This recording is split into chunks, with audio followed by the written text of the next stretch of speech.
ঢাকা বিশ্ববিদ্যালয় ভর্তি পরীক্ষায় এমন কিছু টপিক আছে যেই টপিকগুলো থেকে ধারাবাহিক প্রশ্ন এসেছে। আমরা যদি বিগত 20 বছরের প্রশ্ন অ্যানালাইসিস করি আমরা দেখতে পারবো বেশ কিছু টপিক আছে যেই টপিকগুলো থেকে প্রতি বছর এমসিকিউ রিটেন দুইটাই আসছে। আমরা পেছনে যে টপিকটা দেখতে পাচ্ছি এটা ক্রয় বিক্রয়কারী প্রতিষ্ঠানের হিসাব, যেই টপিক থেকে লাস্ট 20 বছরে এমসিকিউটা হয়েছেই। জবে থেকে ঢাকা বিশ্ববিদ্যালয় রিটেন শুরু করেছে, প্রতিবার রিটেনে এই টপিকটা থেকে প্রশ্ন আসতেছে। সো ওভারঅল এমসিকিউ রিটেন দুইটা জায়গায় এই টপিক থেকে প্রশ্ন আসতেছে। সো আজকে আমরা ক্রয় বিক্রয়কারী প্রতিষ্ঠানের হিসাবগুলো কিভাবে হচ্ছে, এখানে প্রশ্নগুলো কিভাবে সলভ করব তার সব কিছু আদ্যপান্ত দেখবো। সো এই টপিকে যাওয়ার আগে বা প্রশ্নটা সলভ করার আগে আমরা এটার একটু বেসিক আলোচনা করে নিতে চাই, যাতে করে এই টপিক নিয়ে আমাদের আর কোনো সমস্যা না থাকে। সো এই টপিকে যখন প্রশ্ন আমাদের সলভ করতে হবে আমাদের একটা বেসিক ফর্মুলা মাথায় রাখতে হবে, সেটা হচ্ছে প্রারম্ভিক মজুদ প্লাস কৃতপণ্যের ব্যয়। কৃতপণ্যের ব্যয় বলতে আমরা যে পণ্যটা ক্রয় করছি সেইটার পেছনে মোট ব্যয় কতটুকু হয়েছে। এটার মধ্যে ক্রয় থাকতে পারে, আন্তঃপরিবহন থাকতে পারে, এবং যদি ক্রয় ফেরত থাকে সেটা আমরা বাদ দিয়ে দিব। এরপরে এইটার সমান আমরা লিখব সমাপনী মজুদ। সমাপনী মজুদ কোনটা? বছর শেষে অবিকৃত অংশটুকু।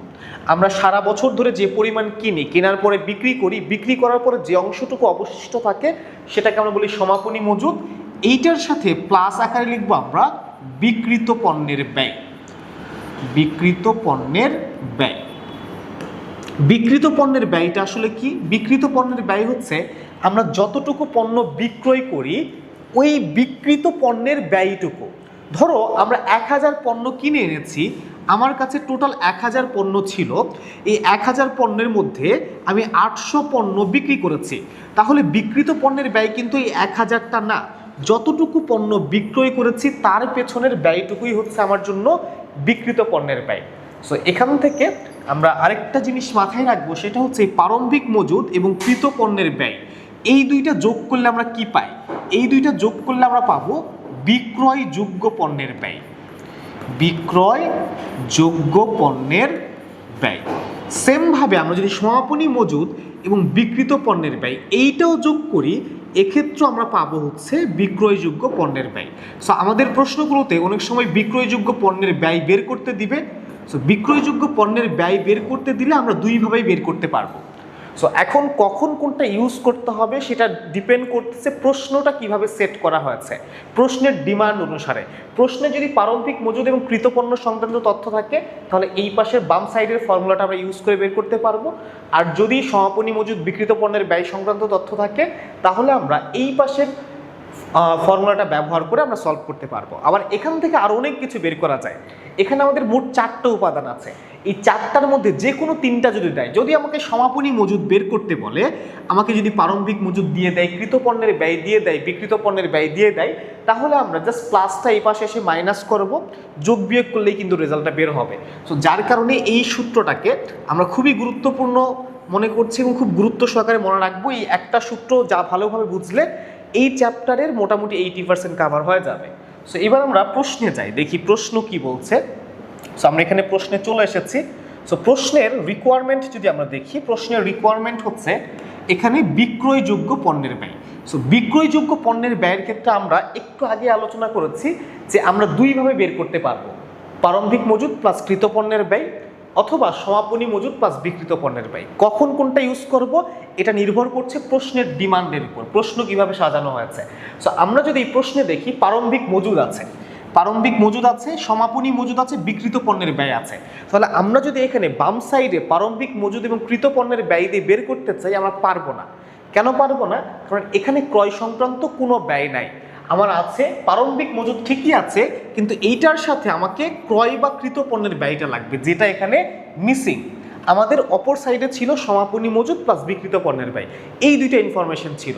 এই দুইটা যোগ করলে আমরা কিন্তু বিক্রয়যোগ্য পণ্যের ব্যয়টা পেয়ে যাব।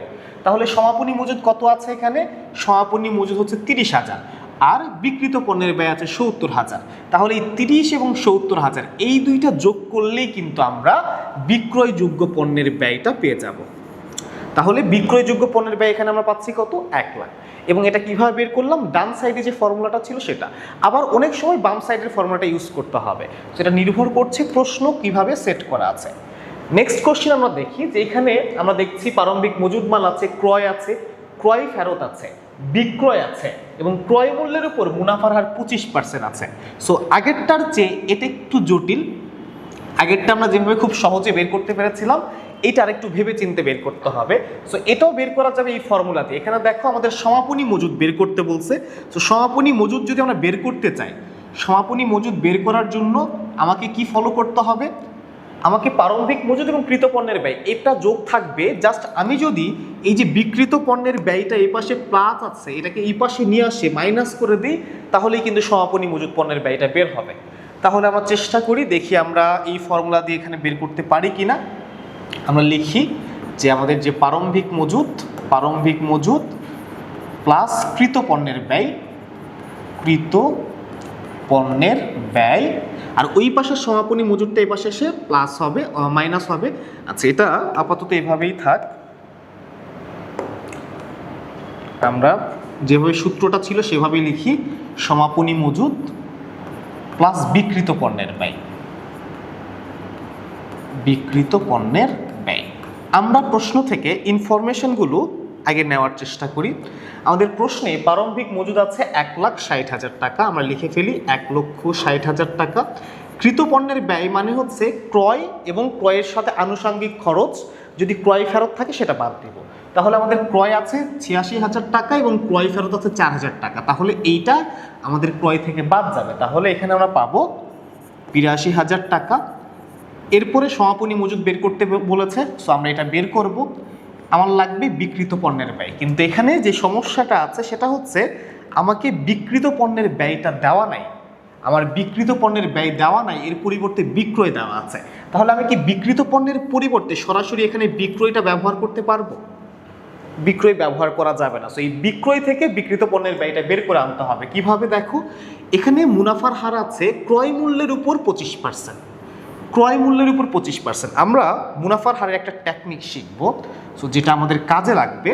সো আমরা একটা লাইন দেখি, আমাদের লাইনটা হবে এরকম 100%, এরপরে হচ্ছে 50%, এরপরে 33.33%, এরপরে 25%, এরপরে 20%, এরপরে 16.67। সো এই লাইনটা আমরা মাথায় রাখার চেষ্টা করব। এই লাইনটা মাথায় রাখলে আরেকটা সুবিধা হবে, অনেক সময় আমাকে প্রশ্নে সরাসরি বলবে যে ক্রয় মূল্যের উপর মুনাফার হার যদি 33.33% হয় সেক্ষেত্রে বিক্রয়ের উপর কত হবে, তখন আমরা খুব সহজে এখান থেকে উত্তরটা বের করতে পারবো। সো আমরা একটু মাথায় রাখবো, সেটা হচ্ছে যে ব্যয়ে সবসময় বেশি হবে এবং বিক্রয়ে কম হবে, বিক্রয়ে মুনাফার হারটা কম দেখাবে। সো যদি কখনো বিক্রয়ের উপর মুনাফার হার 20% থাকে, তাহলে ব্যয়ের উপর কত হবে? দেখো আমরা লিখেছি ব্যয়ে কি হবে? বেশি হবে, বিক্রয়ে কম হবে। তাহলে যেহেতু এটা বিক্রয়, আমি যদি বলি এটা বিক্রয়ের উপর 20%, তাহলে ব্যয়ের উপর কত হবে? 20-এর বেশি হবে। এক ঘর বেশি কোনটা? এইটা। তাহলে 25% হবে। আবার সেমভাবে যদি আমি বলি যে আমার ব্যয়ের উপর তথা ক্রয়ের উপর 50%, ক্রয়ের উপর 50% মুনাফার হার, সেটা বিক্রয়ের উপর কত পার্সেন্ট হয়ে যাবে? বিক্রয়ের উপর কাটতে চাইলে সেটা হচ্ছে কম হবে, কারণ ব্যয়ে বেশি বিক্রয়ে কম, তখন 33.33% হবে। এত কথা বলার কারণটা হচ্ছে এখানে টাকার পরিমাণটা একটু খেয়াল করো। টাকার পরিমাণটা বিক্রয়, কিন্তু মুনাফার হারটা আছে ক্রয়ের উপর। বিক্রয়ের টাকা, মুনাফার হার ক্রয়ের উপর, দুইটা কিন্তু বিপরীত। সো আমরা কখনোই বিক্রয়ের টাকার উপর ক্রয়ের মুনাফার হারটা কাটতে পারবো না। এখন যদি আমাকে মুনাফার হারটা কাটতে হয়, তাহলে এই যে মুনাফার হার 25%, এটা ক্রয় মূল্যের উপর থেকে বিক্রয় মূল্যকে বানাইতে হবে। তাহলে আমরা একটু আগেই দেখেছি, সেটা হচ্ছে যে ব্যয় বেশি ছিল, বিক্রয় কম ছিল। ক্রয় মূল্যের উপর যদি 25% হয়, তাহলে বিক্রয়ের উপর কত হবে? দেখো আমাদের লাইনে এটা আছে, ক্রয়ের উপর 25%, ক্রয় কি? ব্যয়। তাহলে ব্যয় বেশি হয়, বিক্রয় কম হবে। তাহলে ক্রয়ের উপর 25% হলে বিক্রয়ের উপর হবে কত পার্সেন্ট? 20%। তাহলে এইবার আমরা পার্সেন্টেজটা কাটতে পারবো। সো আমরা যদি পার্সেন্টেজটা কাটি, 20% কাটলে কত হবে? 20% কাটা ক্যালকুলেটর ছাড়া খুবই সহজ। সেটা হচ্ছে আমরা সবার আগে 10% কাটবো। 10% মানে একটা শূন্য কমে যাবে। একটা শূন্য যদি কমে যায় তাহলে এখানে হচ্ছে কত আসবে? 14,000। তাহলে 20% সমান আসবে আমার 28,000। 20% সমান 28,000 টাকা আসবে। তাহলে আমার বিক্রিত পণ্যের ব্যয় এখানে কত আসবে? 1,12,000। দেখো এখন আমরা সব ইনফরমেশন পেয়ে গেছি, আমাদের প্রারম্ভিক মজুদ আছে, আমাদের কৃত পণ্যের ব্যয় আছে, এরপরে আমরা বিক্রিত পণ্যের ব্যয় বের করেছি। তাহলে ইজিলি এইবার আমরা সমাপনী মজুদটা বের করতে পারবো। তাহলে আমরা সবগুলো মান আবার লিখি, 1,60,000 প্লাস কৃত পণ্যের ব্যয় ছিল 82,000। এরপরে আমরা সমাপনী মজুদটা মূলত বের করতাম, সো সমাপনী মজুদের জায়গাটা ফাঁকা রাখি এখানে।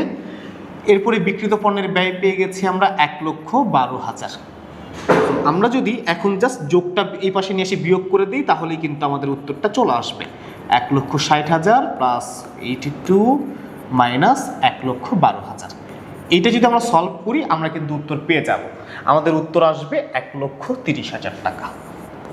1,30,000 টাকা এটা আমাদের সমাপনী মজুদ পণ্য চলে আসবে।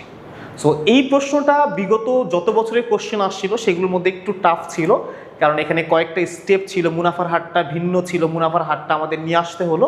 বাট একটু যদি ধীরে ধীরে তুমি বুঝে ফেলো তাহলে এই চ্যাপ্টার থেকে এর চেয়ে কঠিন প্রশ্ন আসার সম্ভাবনা নেই, আসবেও না। এবং এই চ্যাপ্টার থেকে যেভাবে প্রশ্ন আসুক, মুনাফার হার আসলেও পারবা, বিক্রিত পণ্যের ব্যয়, সমাপনী মজুদ পণ্য যেটাই আসুক সলভ করতে পারবা। চলো আমরা নেক্সট কোশ্চেন দেখি, 3 নাম্বার। এখানে 3 নম্বরে আমাদের কি বের করতে বলেছে? সমাপনী মজুদ। আবারও দেখো সমাপনী মজুদটা বের করতে বলেছে। আমাদের কি কি তথ্য আছে? প্রারম্ভিক মজুদ আছে, ক্রয় আছে, বিক্রয় আছে, বিক্রয়ের উপর মুনাফার হার। এইবার খেয়াল করো এখানে মুনাফার হারটা বিক্রয়ের উপরে আছে। এখন অনেক সময় আমরা কি করি যে ওই লাইনটা শেখার পরে চট করে 25% দেখলে আমরা 20% কেটে ফেলি, কিন্তু এই 20% সবসময় কাটা যাবে না। কারণ গতটাতে কি ছিল? গত প্রশ্নে ছিল টাকা ছিল বিক্রয়ের, বিক্রয়ের টাকা ছিল, কিন্তু মুনাফার হারটা ছিল কি? ক্রয়ের উপর। কিন্তু এইবার খেয়াল করো বিক্রয়ের টাকা, বিক্রয়ের মুনাফার হার। তাহলে বিক্রয়ের টাকা আছে, বিক্রয়ের উপর মুনাফার হার আছে, তাহলে মুনাফার হার চেঞ্জ করার কোনো প্রয়োজন নাই। তাহলে আমরা ডিরেক্ট যদি 25% এখানে কেটে দেই, 1 লাখের 25% কত? 25,000 টাকা। তাহলে বিক্রিত পণ্যের ব্যয় কত পাবো আমরা? এবার 75,000 টাকা পাবো। এইবার জাস্ট ওই সমীকরণে মানগুলো বসাও। দেখো 30,000 প্লাস 2 লাখ, সমাপনী মজুদ পণ্য বের করতে বলেছে, এই জায়গাটা আমরা ফাঁকা রাখলাম। আমাদের বিক্রিত পণ্যের ব্যয় হচ্ছে 75,000 টাকা। তাহলে কত আসতেছে? 30, এখানে 2,30,000, 2,30,000 মাইনাস 75,000। আচ্ছা, এটাকে আমরা আরো সহজভাবে লিখতে পারি, জাস্ট যদি আমরা একসাথে যোগ না করে 30,000, এখানে একটা শূন্য কম হয়েছে, 2 লাখ মাইনাস 75,000। সো যোগ বিয়োগ যদি করতে কঠিন মনে হয় তাহলে আগে যোগ না করে তোমরা পুরোটা আলাদা করে যোগ করে নিবা, তাহলে সহজ হবে। যেমন এই 2 লাখ থেকে 75,000 বাদ দেওয়া খুবই সহজ। 2 লাখ থেকে 75,000 বাদ দিলে কত থাকবে? 1,25,000। আর এই পাশে প্লাস আকারে আছে 30,000, তাহলে কত হবে? 1,25,000 আর 30, 1,55,000 সমাপনী মজুদ। সো জাস্ট 2 নাম্বার প্রশ্নটা ভালোভাবে বুঝলে বাকি প্রশ্নগুলো খুব ইজি মনে হবে। আমরা চলে যাই নেক্সট কোশ্চেনে। নেক্সট কোশ্চেন 4 নাম্বারে আমরা কি দেখছি? যে প্রারম্ভিক মজুদ আছে, সমাপনী মজুদ আছে, বিক্রিত পণ্যের ব্যয় আছে। এখন বলেছে বিক্রয়যোগ্য পণ্যের ব্যয়। খুবই সহজ ম্যাথ, একদম ফার্স্ট যে কোশ্চেনটা করেছিলাম, প্রথম প্রশ্ন যেটা সলভ করেছিলাম সেটা বিক্রয়যোগ্য পণ্যের ব্যয়। সো বিক্রয়যোগ্য দুইভাবে বের করা যায়। আমি প্রারম্ভিক মজুদের সাথে কৃত পণ্যের ব্যয় যোগ দিব, অথবা সমাপনী মজুদের সাথে বিক্রিত পণ্যের ব্যয়। তাহলে এখানে প্রারম্ভিক মজুদ পণ্য আছে, সমাপনী মজুদ আছে, বিক্রিত পণ্যের ব্যয়। প্রারম্ভিক মজুদের সাথে যোগ করতে হয় কি? কৃত পণ্যের ব্যয়। এইটা কিন্তু এই ম্যাথে নাই, ক্রয় সংক্রান্ত কোনো তথ্য নাই। তাহলে প্রারম্ভিক মজুদকে আমরা ইগনোর করছি, জাস্ট সমাপনী মজুদ পণ্য যেটা আছে আর বিক্রিত পণ্যের ব্যয়, এই দুইটা আমরা যোগ করি। অর্থাৎ আমাদের সমাপনী মজুদ পণ্য কত আছে? 62,000 টাকা। এইটার সাথে আমি যদি বিক্রিত পণ্যের ব্যয় 1,40,000 টাকা যোগ করি, আমরা কত পাবো? 2,02,000 টাকা। এইটাই হচ্ছে আমার বিক্রয়যোগ্য পণ্যের ব্যয়। তো এই সমস্ত প্রশ্ন সলভ করার জন্য তোমার এই ফর্মুলাটা, এই চ্যাপ্টারের জন্য এই ফর্মুলাটা বাইবেলের মতো কাজ করবে। সো এই ফর্মুলাটা খুব ভালোভাবে মাথায় রাখবা, তাহলে এই চ্যাপ্টার সংক্রান্ত যত প্রশ্ন আসুক খুব সহজে সমাধান করতে পারবা। আমরা যে প্রশ্নগুলো দেখছি সেই প্রশ্নগুলো বিগত বছরে আসা ঢাকা বিশ্ববিদ্যালয়ের প্রশ্ন। 5 নম্বর প্রশ্নটা আমরা দেখি। এখানেও দেখো বিক্রয়যোগ্য পণ্যের ব্যয় বের করতে বলছে। আমরা জাস্ট আগে প্রশ্নটা পড়ে নিলাম যে বিক্রয়যোগ্য পণ্যের ব্যয়। বিক্রয়যোগ্য পণ্যের ব্যয় কীভাবে বের করতে হয় আমরা খুব ভালোভাবে এখন শিখেছি। তো এখানে প্রারম্ভিক মজুদ পণ্য আছে 15,000 টাকা, ক্রয় আছে, দেখো ক্রয় ফেরত আছে, আন্তঃপরিবহন আছে। সো আমি কিন্তু কখনো এই সূত্র লেখার সময় ডিরেক্ট ক্রয় লিখি নাই, ক্রয় না লিখে আমি কি লিখেছি, ক্রয়ের পরিবর্তে আমি লিখেছি কৃত পণ্যের ব্যয়। কৃত পণ্যের ব্যয় বলতে ক্রয় সংক্রান্ত আনুষঙ্গিক সকল খরচের যোগফল। সো এখানে মূলত কি কি আসবে, তোমার ক্রয় থাকবে, ক্রয় থেকে ফেরত বার্তা থাকলে বাদ দিতে হবে, যদি তোমার আন্তঃপরিবহন থাকে, আন্তঃপরিবহন থাকলে সেটাও যোগ করতে হবে। এই সব কিছু মূলে হচ্ছে আমার কৃত পণ্যের ব্যয়। তাহলে এখানে আন্তঃপরিবহন 5,000 টাকা ডেফিনেটলি আমার কৃত পণ্যের ব্যয় নিয়ে আসতে হবে। তাহলে আমরা প্রারম্ভিক মজুত পণ্য পেয়েছি 15,000 টাকা, কৃত পণ্যের ব্যয় কত হবে, আমরা দেখছি ক্রয় হচ্ছে 60,000 টাকা আছে, আন্তঃপরিবহন 5,000 যোগ হবে 65,000, এখান থেকে ফেরতটা বাদ যাবে 2,000, তাহলে 63,000, তাহলে 15,000 আর 63,000। এর বাইরে আরো অনেক ইনফরমেশন এখানে দিয়েছে, সমাপনী মজুত পণ্য, অনেক হ্যান ত্যান কথাবার্তা বলেছে, এগুলো প্রপারলি আমরা সব কিছু ইগনোর করবো, কারণ এই ম্যাথের জন্য এগুলোর আমার প্রয়োজন নেই, জাস্ট আমাকে দিয়েছে যাতে আমি কনফিউজড হয়ে যাই। তাহলে এখানে কত হবে আমার 78,000 টাকা, যেটা আমাদের কোথায় আছে, এই যে দেখো গ নাম্বার অপশানে আছে, গ নাম্বার অপশন আমরা 78,000 টাকা খুঁজে পাচ্ছি।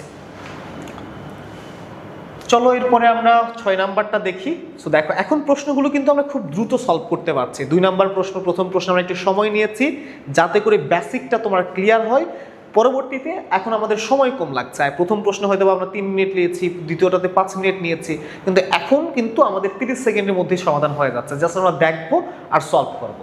তো এখানে আমাদের কি চেয়েছে, বিকৃত পণ্যের খরচ কত হবে, ওই একই ফর্মুলা দিয়ে আমাদের এটাও বের হবে। দেখো কি কি আছে, প্রারম্ভিক মজুত পণ্য আছে, আমরা একটু সূত্রটা যদি আরেকবার লিখে রাখি, প্রারম্ভিক মজুত প্লাস কৃত পণ্যের ব্যয়, কৃত পণ্যের ব্যয় একটু আমি শর্ট করে লিখছি এখানে, এরপরে সমাপনী মজুত প্লাস বিকৃত পণ্যের ব্যয়, বিকৃত পণ্যের ব্যয়। এইবার আমাকে এইটা বের করতে বলছে, বিকৃত পণ্যের ব্যয়টা বের করতে বলছে। বাকি ইনফরমেশনগুলো থাকবে। দেখো প্রারম্ভিক মজুদ আছে 60,000 টাকা, তাহলে প্রারম্ভিক মজুদের জায়গায় লেখো 60,000 টাকা। কৃত পণ্যের ব্যয়, কৃত পণ্যের ব্যয় হচ্ছে ক্রয় সংক্রান্ত খরচ, তাহলে ক্রয় ছিল 3 লাখ, অন্তর্মুখী পরিবহন খরচ মানেই হচ্ছে আন্তঃপরিবহন বা ক্রয় পরিবহন, তাহলে এইটা যোগ হবে ক্রয়ের সাথে, তাহলে 6,000 যোগ। বহির্মুখী পরিবহনটা আসবে না, কারণ বহির্মুখী পরিবহন মানে হচ্ছে বিক্রয় পরিবহন, আমরা কিন্তু এখানে বিক্রয় সংক্রান্ত হিসাব করছি না। বিক্রয় পরিবহনটা হচ্ছে পরিচালন ব্যয়, যখন আমরা আয় বিবরণী তৈরি করি সেখানে যাই, ক্রয়ের সাথে এটা আসবে না, তাহলে এইটা বাদ। ক্রয় ফেরত ও ভাতা এইটা আসবে, বাদ যাবে আমাদের সরবরাহের সমাপনী মজুদ। সরবরাহ, অনেক সময় আমরা এটা ভুল করে বসি যে এই সরবরাহকে ক্রয় ভাবে, সরবরাহ মূলত সাপ্লাইজ, সরবরাহ সাপ্লাইজ, এইটা হচ্ছে আমার এই ম্যাথের সাথে বা এই প্রশ্নের সাথে প্রাসঙ্গিক কোনো তথ্য নয়, এই ম্যাথের জন্য প্রাসঙ্গিক তথ্য নয়, জাস্ট আমাকে দিয়েছে যেন আমি ভুল করি, কনফিউজড হয়ে যাই, তাহলে এইটা আমার লাগছে না, আমার সমাপনী মজুরটা লাগবে। তাহলে আমরা জাস্ট এখন মানগুলো বসাই, ক্রয় কত হবে বা ক্রয় সংক্রান্ত খরচ 3 লাখ টাকা আছে, এটা যোগ হবে 6,000 এবং 8,000 বাদ যাবে, তাহলে আমরা পাবো হচ্ছে 2,98,000 টাকা, 2,98,000 টাকা, 3,06,000 এবং এখান থেকে 8 বাদ দেই 98,000 টাকা হবে। এরপরে হচ্ছে সমাপনী মজুত পণ্য এই পাশে আছে কত, 50,000 টাকা, প্লাস এইটা আমরা বের করবো, জাস্ট সমাপনী মজুরটা এই পাশে এসে মাইনাস করে দাও, 60,000 প্লাস 2,98,000 মাইনাস 50,000। দেখো বিয়োগটা আরো সহজভাবে করতে পারো, 60 থেকে 50 বাদ দিলে তোমরা এখানে 10 পাবা, 10,000 প্লাস ফিগারে থাকবে, 2,98,000 সাথে 10 যোগ করলে কত হবে, 3,08,000 টাকা, যেটা আমাদের ক নাম্বার অপশানে আছে। ক নাম্বার অপশানে আমরা 3,08,000 টাকা খুঁজে পেয়েছি।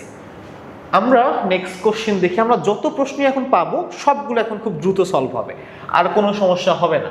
তো আমরা দেখি বিকৃত পণ্যের ক্রয় মূল্য চেয়েছে। বিকৃত পণ্যের ক্রয় মূল্য বলতে কি বোঝায়, এটা একটু ভিন্ন শব্দ দিলেও এটা মূলত বিকৃত পণ্যের ব্যয়টাকে বোঝাচ্ছে। বিকৃত পণ্যের ক্রয় মূল্য মানে কি, বিকৃত পণ্যের ব্যয়।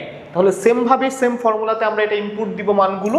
আমাদের প্রারম্ভিক মজুদ আছে কি 60,000 টাকা, তাহলে লেখো 60,000 টাকা, এটার সাথে কৃত পণ্যের মূল্য সরাসরি দিয়েছে 3,80,000 টাকা, লিখে ফেললাম আমরা 3,80,000। এরপরে সমাপনী মজুদ আছে 50,000, সমাপনী মজুদ 50,000, এরপরে বিকৃত পণ্যের ব্যয় থাকে, এইটাই মূলত আমাকে বের করতে বলেছে। জাস্ট 50,000 তুমি যদি এই পাশে মাইনাস করে দাও তাহলে উত্তরটা কত হবে, তুমি এখানে হচ্ছে 3,90,000 টাকা পাবা। তাহলে এটার উত্তর কত নাম্বার, গ নাম্বার 3,90,000 টাকা। আমরা আর কিছু প্রশ্ন দেখি। একটি ব্যবসায়িক প্রতিষ্ঠানে প্রারম্ভিক মজুদ আছে, সমাপনী মজুদ আছে, বিক্রয় আছে এবং ক্রয় মূল্যের উপর 25% লাভ ধরে বিক্রয় করা হয়।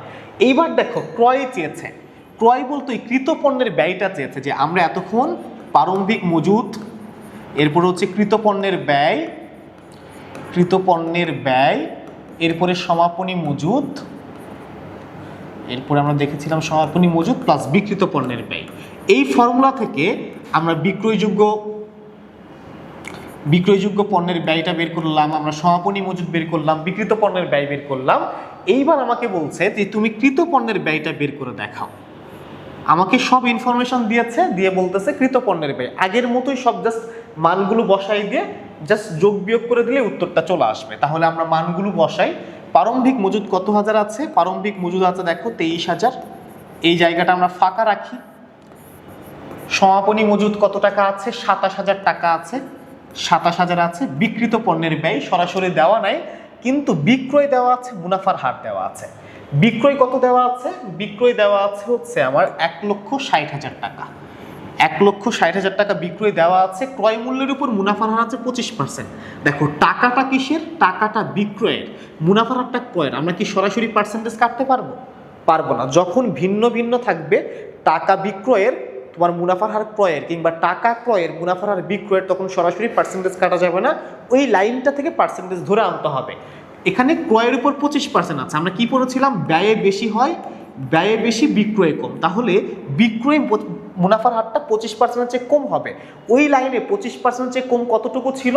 25%-এর পরবর্তী কমটা ছিল 20%। তাহলে এখানে আমরা 20% করবো। 1,60,000-এর আগে 10% বের করে নাও। 10% হলো একটা শূন্য বাদ, 10% 16,000 টাকা। তাহলে আরও 10% অ্যাড করো, আরও 16,000। তাহলে আমার মুনাফাটা আসবে 32,000। তাহলে আমরা এখানে লিখে দিই, এখানে 32,000। 32,000 টাকা কি আমার মুনাফা। জাস্ট বিক্রয় থেকে মুনাফাটা বাদ দিলেই বিক্রিত পণ্যের ব্যয় পেয়ে যাচ্ছে। তাহলে এখানে আমার বিক্রিত পণ্যের ব্যয় আসবে কত? 1,28,000 টাকা। 1,28,000 টাকা আমরা এখানে মানটা বসাই দিই। এরপরে জাস্ট এই পাশ থেকে ওপাশে বিয়োগ করলেই হবে। দেখো 27,000 প্লাস 1,28,000 মাইনাস 23,000। 27,000 থেকে 23 বাদ দিলে এখানে 4 থাকবে। 1,28,000 4-এ 32,000 টাকা। তাহলে আমাদের সঠিক উত্তর কোনটা? ঘ নাম্বার, 1,32,000। সো এই সূত্র থেকে তোমাকে যদি পরবর্তীতে প্রারম্ভিক মজুদ বের করতে বলে, পারবা। জাস্ট 3টে উপাদান যখনই আমার দেওয়া থাকবে, আমাকে যেটাই বের করতে বলুক আমরা সলভ করতে পারবো। আমরা আরেকটা প্রশ্ন দেখবো। দেখো এই প্রশ্নটা দেখতে কঠিন মনে হলেও এটা খুব সহজ একটা প্রশ্ন।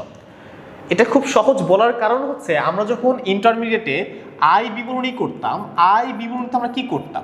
জাস্ট একটু মনে করার চেষ্টা করি। আমরা আয় বিবরণী যখন আমরা করতাম, খেয়াল করো, সবার প্রথমে আমরা বিক্রয় লিখতাম, বিক্রয় থেকে বিক্রিত পণ্যের ব্যয়টা বাদ দিতাম, বিক্রিত পণ্যের ব্যয়টা বাদ দিতাম। তারপর আমরা কি পাইতাম? মোট মুনাফা পাইতাম, মোট মুনাফা পাইতাম, মোট মুনাফা পাইতাম। এই মোট মুনাফা থেকে যখন আমরা পরিচালন ব্যয় বাদ দিতাম, মোট মুনাফা থেকে পরিচালন ব্যয় যদি বাদ দিতাম, তাহলে আমরা কি পাইতাম?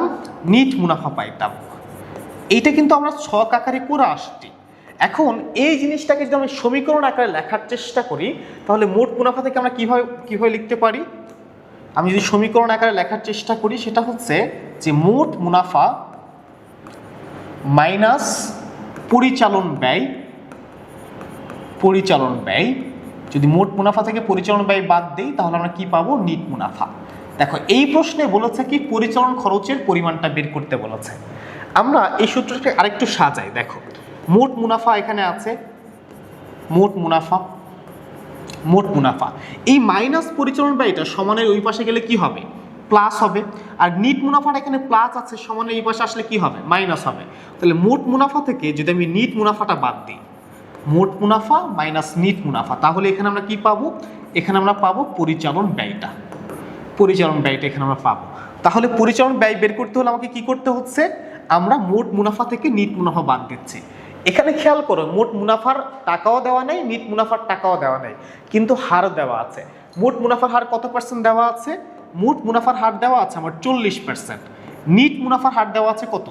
25%। তাহলে 40% থেকে 25% বাদ দিলে আমার থাকে 15%, অর্থাৎ এই 15%ই হচ্ছে আমার পরিচালন ব্যয়। এখন কথা হচ্ছে অপশনে কিন্তু 15% নাই, এখানে আমার একটা বিক্রয়ের টাকা আছে। দেখো বিক্রয়ের টাকা কত আছে, 7,80,000 টাকা।